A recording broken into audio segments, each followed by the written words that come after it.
Hey guys, welcome back to the channel. My name is Steve Kinney. I'm an engineer and a producer, and I gotta say, today I'm doing a video that I didn't think I was gonna have to make this soon. Thank you so much to everyone that subscribed and everyone that supported the channel over the last couple months. It's been a wild ride, and I'm absolutely so grateful. I've got a ton of stuff planned for this year, and I'm really looking forward to it. So at the time of making this video, I now have 1,100 subscribers, and I want to again thank everyone that has subscribed. If you're new to the channel, please hit the like button, hit subscribe, and leave a comment below. It really helps me out, and if you guys help me out, I can help you out, make more videos, and do the videos and content that you guys want to see. So leave a comment below, let me know what you'd like to see me cover in 2021, and please stick around because I have a huge announcement at the end of the video. You're not going to want to miss it. If you're new to the channel, you can support me over at my website. You can pick up the Console Classic Sessions Pack. It's a great way to learn production-ready sounds and signal flows, and it's just super easy. You turn the preset on, you're going to have awesome sounds ready to go, so you can get to creating faster. Oh, and one more thing, I almost forgot. All right, that's better. So remember that time that my editor accidentally misspelled studio in my studio desk video? Some of you who have been a subscriber for a while might have remembered that video. Well, I got a little bit of flack for it because she accidentally misspelled studio and spelled it stuido. So now there's a brand new way to support the channel. Go to my website, check out my new stuido mugs and stuido apparel. They're available now and they're really comfortable, and it's a great way to support my channel. Somebody kind of gave me flack for stuido in the comments, and I was like, there's my t-shirt, right? So go pick it up. I think it's really cool. And again, if you don't want to pick up the Console Classics pack but you still want to support the channel, this is a great way to do so.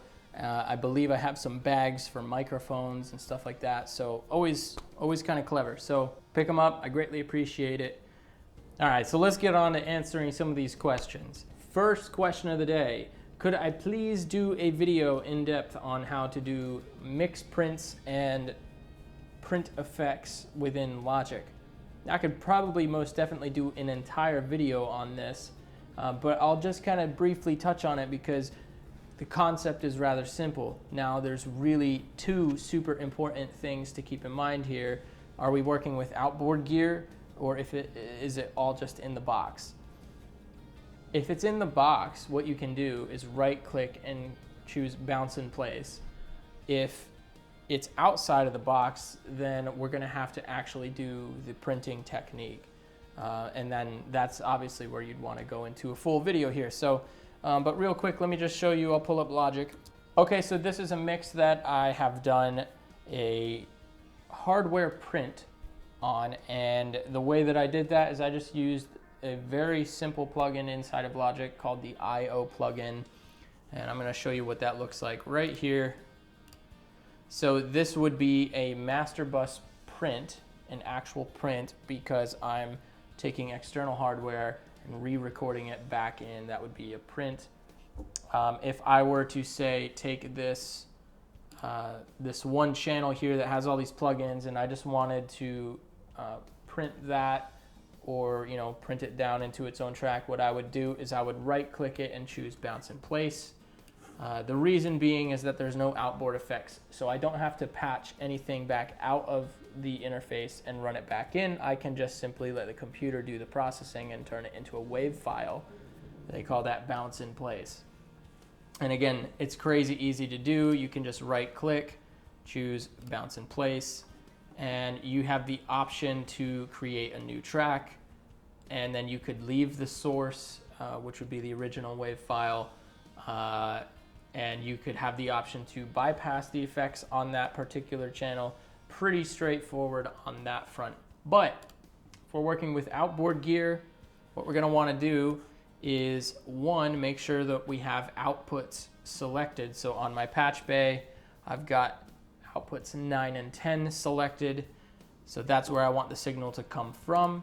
Then I have to send it back into my interface, which I've done so via inputs 7 and 8. And you could click the ping button. When you do that, you can see that it sends a ping. I think it's actually glitching out right now because it's not supposed to be on.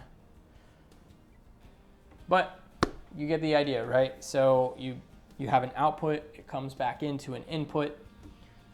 When it's on this master bus like so, right, if I hit play, my mix will then be able to, play through the master fader. I'll be able to listen to it, but what do I do to actually print it?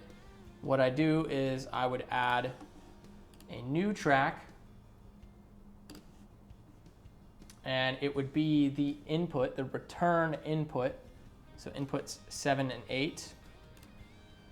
And then from there, I would just hit the record button. This would be my new print track. Inputs 7 and 8. It's the same one as the bounce track right now, but there we go. Inputs 7 and 8. Pretty easy process. You could probably go in depth on why you'd want to do it, or things to keep in mind, but really ultimately it's a pretty simple process. I'd probably be grasping at straws to make it a really long, in-depth video. This is all you really need to know for the basics. So thanks for the question. Hopefully this answers it. If not, let me know in the comments and I will do a separate video on that. So this next question comes from Felipe. He says, great job, Steve. Thank you. He said it'd be cool if you made a video about buses and aux tracks with the Apollo Twin or the Solo. Your content is really good, bro. Keep it going. Again, thank you so much for the kind words. But yeah, let's dive on that real quickly and try to cover some of that. So I can jump into Logic and cover auxes or buses, and we can also take a look at console. So why don't we do that real quick? Let's jump into console first and get a brief overview of auxes on console. So I've got console up and running here. I have a big new monitor, so this is as big as I can get console running. But we've got a preamp, right? Let's say we've got our preamp. Let's go with the Helios 69. Really cool. I dialed in my gain, you name it. But now this is a vocal, right? Say I've got my vocal, I want to add reverb or delay on it. You don't typically want to do a reverb or delay on the insert track. You want to send it on an aux track. So you see your aux sends in the overview panel right here, aux 1 and 2, right?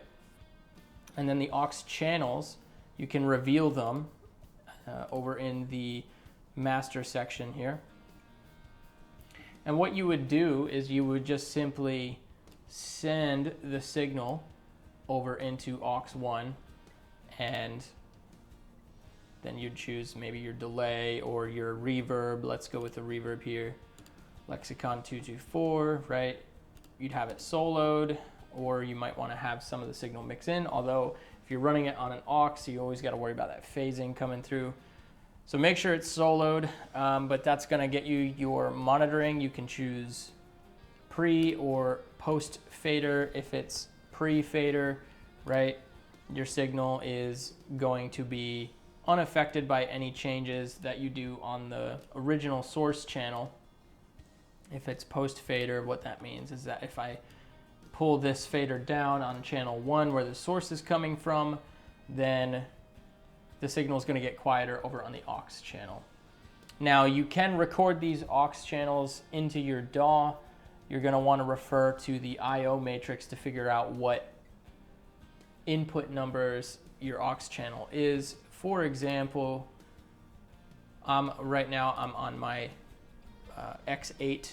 So if I was to find aux channels 1, it'd be inputs 29 and 30, and that would get me going there. So let's jump into Logic real quick. In Logic, I have a number of buses, which we haven't touched on yet, and I also have a number of aux channels.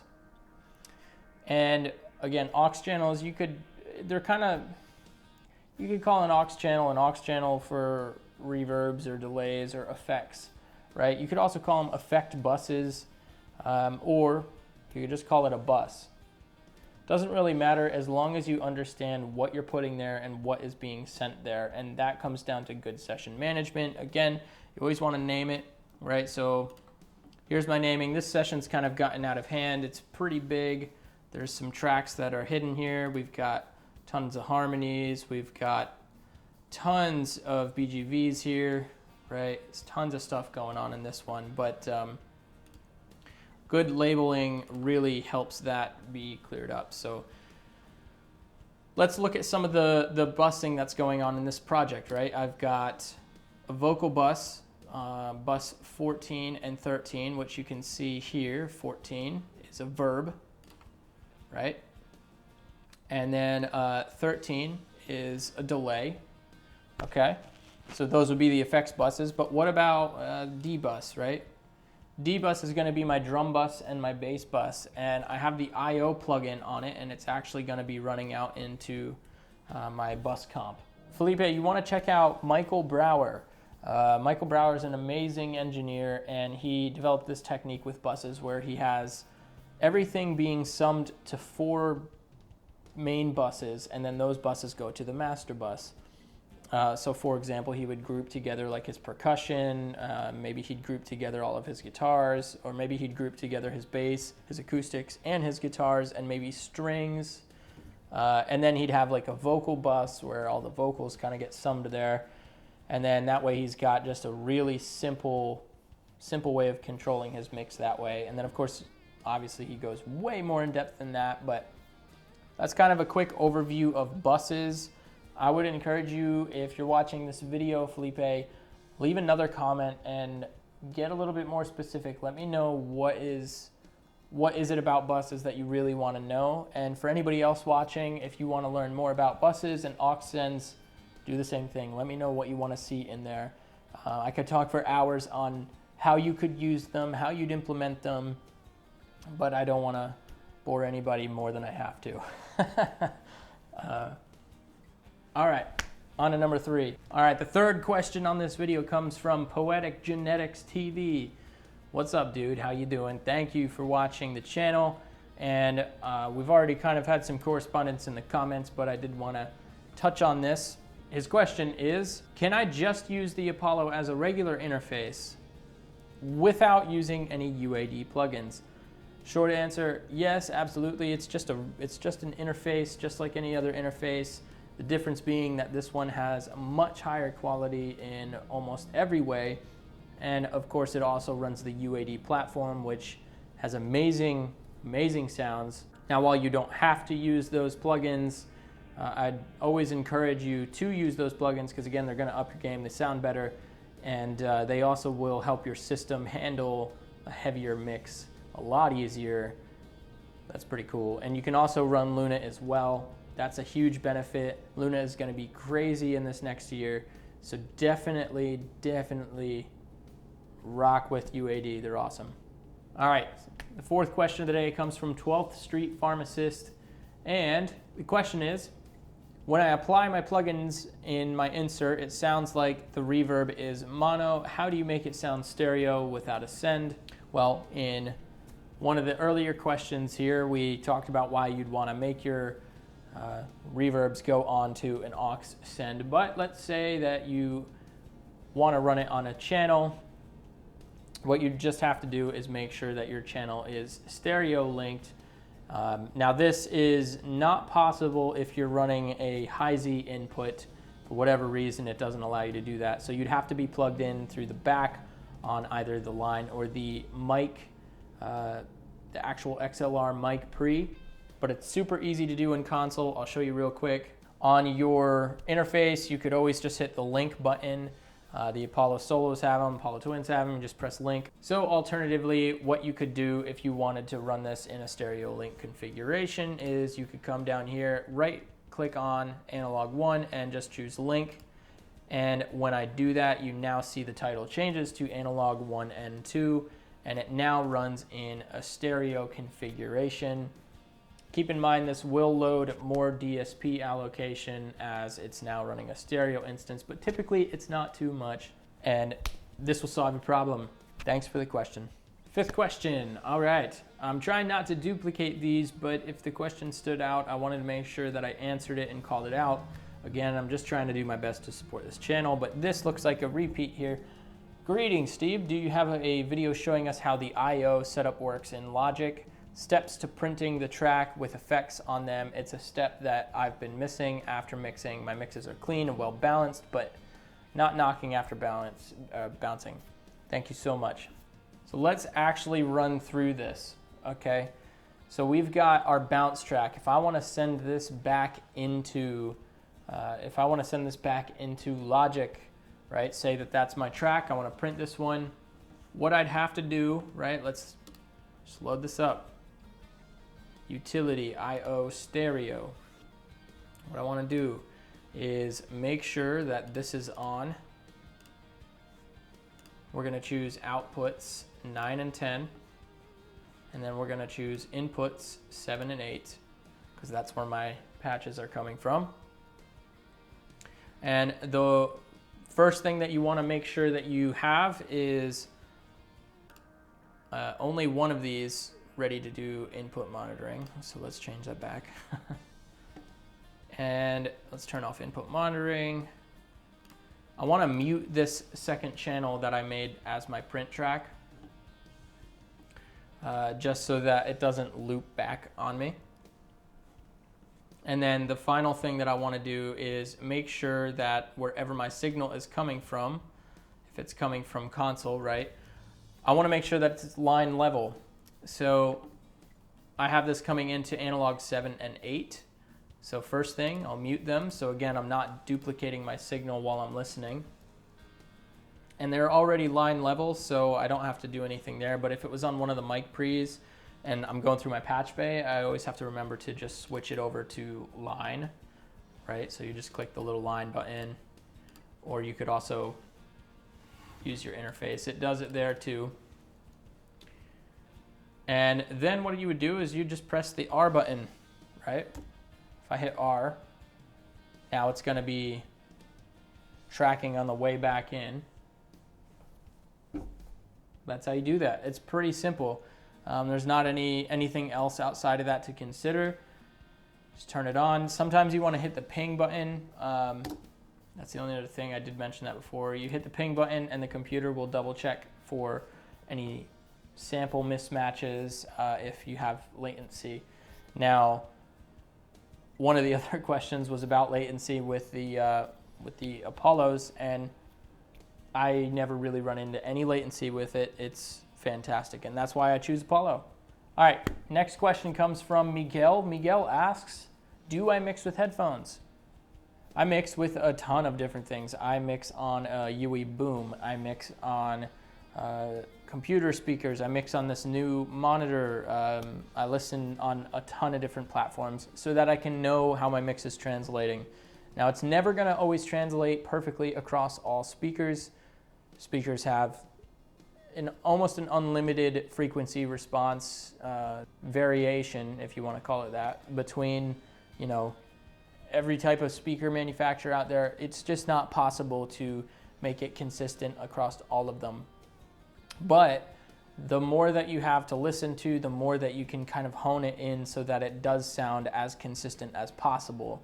So I will mix with, I'll start out on a couple different sets of headphones while I'm in here. If I'm just mixing, I like that. I'm familiar with it, but it's also because in this room, there's a lot of room resonance and frequency buildup and phase cancellation. So it's pretty problematic in here if I use my speakers. I will always reference them because they do show me problem areas in the upper mid range, or if things are too present, they're helpful for that. But oftentimes what I'll do is when I'm happy with a mix, I'll bounce it down, and then I'll just start listening on tons of different things, like the old Apple earbuds. I'll listen to a mix on, like I said, the UE boom. I'll listen to a mix in my car, and if it sounds consistent across all of those and I'm happy with it, then that's where I think that my job is done there. So great question, and I certainly recommend everybody definitely going that route. Mix on as many different things as possible. While I was tracking on this last album, I actually had like a little Bose stereo set up because I didn't bring any monitors, and I have to say the results that I got from that were amazing, because it's not a very good speaker. And I think as you kind of tailor that in on something like that, it kind of helps you. So yeah, have your good monitors, have your good speakers, but also have some trashy ones laying around and listen to your mixes on there, and it'll probably blow you away how much better your mixes get once you learn how to kind of compare and contrast the sound between the two sets. Great question. So this next question comes from Marshall, and he says, hey man, great video. Thanks so much. To clarify, is it possible to link the X8, the unit that he has, with an Aero, the Apollo Aero, or the Universal Audio Aero? So I've confirmed this with Universal Audio themselves. You definitely can do this. Works no problem. You can also do this with a satellite as well. So I think I've had a few people ask me about if they wanted to go the route of getting like a quad twin, or if they could go with something like the Apollo Solo or the Apollo Aero and a satellite. And my response was very specific. If you needed outboard gear, you might want to go the way of the quad, but little unknown fact, because you can slave those two devices together, since the Apollo Solos and Aeros do support that slaving, it might not be a bad route to go with a satellite and a Solo. It'd be a really portable situation, and it's also one of the cheapest ways to get like a ton of DSP. So pretty cool, pretty cool. And it's also a great little interface there too. But Marshall, yes, you can. You just need the cable to do it. Now, you definitely want to make sure that if he has the X8, I'm assuming that it is Thunderbolt 3. I don't think the adapters can provide the bus power, so if it's an older version that has Thunderbolt 2, that might be your bottleneck there. But if you have a Thunderbolt 3 version, no problems. Yes, it does work, and do it. Barbot asks, then why do I use Logic Pro and why not Cubase Pro 11? Truthfully, I've been on Logic just for quite a while. I don't know. I don't know why I don't use Cubase. I used to use Cubase in college. I thought it was a pretty cool program, thought it sounded pretty good. That's just what I've had over the last handful of years. It's what I've had access to, and I didn't have a reason to switch.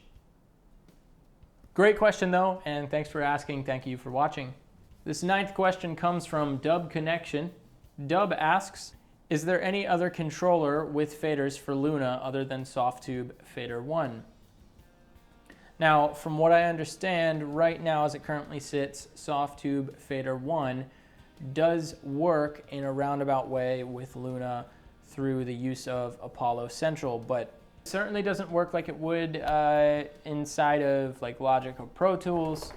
But if you're watching the Luna office hours, which I highly suggest all of you do, those live streams are gold.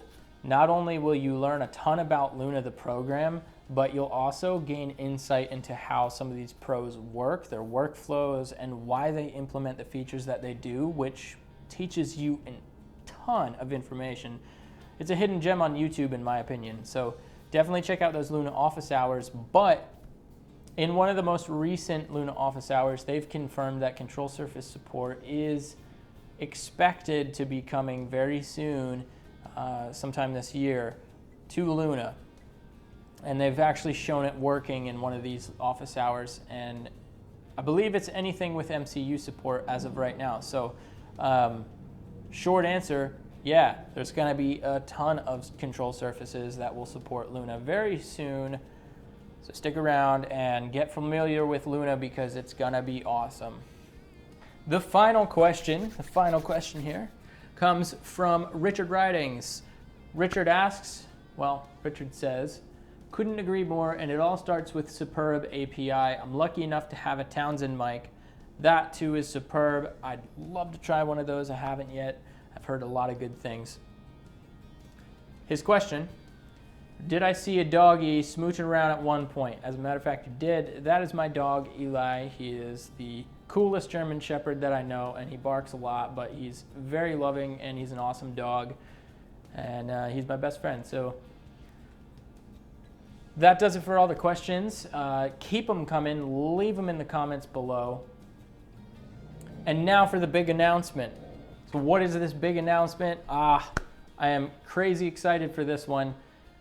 I have decided that it is time. I am ditching Logic. I'm ditching Pro Tools. I am officially going the route of Luna completely. I am now going to be an engineer and a producer that works exclusively with UA Luna.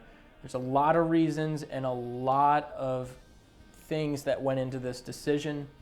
The primary one is the most important one is the sound and the workflow. And the second one is the future. I think that Logic is quite stagnant. It's kind of stuck in the old way of working, and what Universal Audio is doing with Luna is the future. They're building something that is incredible, and they're filling in the gaps of all the other emulations out there. Of course, we've got the mic pre's. What about the rest of the console, right? And that's something that they're obviously doing. It doesn't take a rocket scientist to fill in that blank. So big shout out to Universal Audio. Love what you guys are doing. Keep it up. Big fan, and I'm absolutely all in on this one. So great job.